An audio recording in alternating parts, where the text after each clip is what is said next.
technology. Buy select Palm handhelds at CompUSA and get a 16 meg expansion card free. The Impact segment tonight, connecting terrorism with buying illegal drugs. The federal government did that in this Super Bowl commercial. I helped murder families in Colombia. It was just innocent fun. I helped kidnap people's dads. Hey, some harmless fun. I help kids learn how to kill. I was just having some fun, you know. I helped kill policemen. I was just having fun. I helped the bomber get a fake passport. All the kids do it. I helped kill a judge. I helped blow up buildings. My life, my body. It's not like I was hurting anybody else.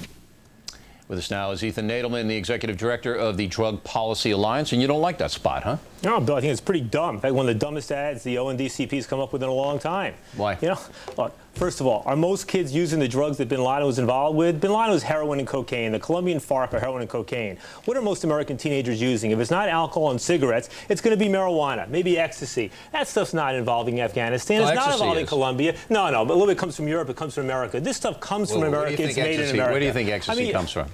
America, no, it doesn't. A little bit from Europe. You think it's coming out of Afghanistan? I got to tell you, the Afghanis don't have the technology to make this sort of stuff, and the Dutch aren't funding terrorism. Listen to me, Mr. Nadelmann, you learned something here. Most of the ecstasy comes from Holland. And are the Dutch involved with terrorism? No. No, but it's not run by the Dutch. It's run by Middle Eastern guys. Oh, come on, you got to be kidding me. Where do you get that evidence? You're making that up, Bill. No, I'm not. No, you want it's absolutely true. You know what's going to happen? Want to put $100 on it? Yeah, you want $100. You got it right here. Okay. $100 right here. All right. You want to know something? You know, that's the easiest 100 I ever made. The kids are going to start putting out ads now, and they're going to say, hey, use homegrown. That's how we beat terrorism. You know, let's use homegrown marijuana. Look, you know, let's get this stuff locally. Surely you will see the point that any kid or adult or American, anybody, getting involved with the drug underground, whether it's marijuana or ecstasy or heroin or anything, is fueling a criminal enterprise, which they have no control over. Now, one of them said, I helped kill the judge. You know how many judges go down in Mexico and Colombia because of drug money? The connection they're making is such a reach that kids are going to be laughing at it. One of the problems with a lot of these ads, is they're based on the assumption that American kids are stupid.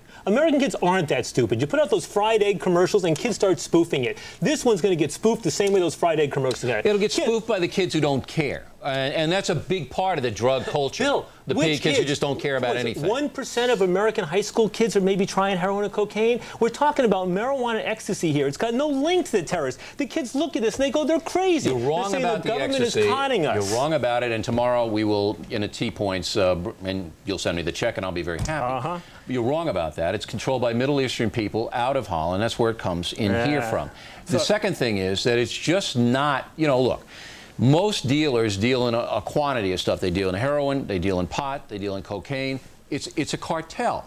And all money going into the cartel is used to corrupt. It's used to corrupt. You're stretching here. You're telling you the God's honest truth. 80 million Americans who smoke marijuana today. We can't even find a presidential candidate who hasn't tried this stuff these days, right? 50% of high school seniors, right? Does that make it right, What it doesn't make it right. What it means is that the law's got to be reevaluated. No, it doesn't. Let's face it. You don't need to give in to weakness. In the 1920s. You don't need to give in to weakness. In the 1920s, you're going to blame 50, 60 million Americans from the schoolyards to the White House who drink a little beer. Does that mean that every victim of Al Capone could be laid at their hands? No, but it means then why not? That it's if the you same were in argument. Chicago, It had a better reach than this here's one what it means, Mr. Nadelmann, that if you were in Chicago drinking booze, you were helping Al Capone. That's what it means. And you want to know something? The dumbass laws that made that happen, right? Better to have Seagrams and Bud and Miller or whatever doing it than have Al Capone. The same thing with marijuana. Well, I knew we were going to zero around into alcohol versus drugs.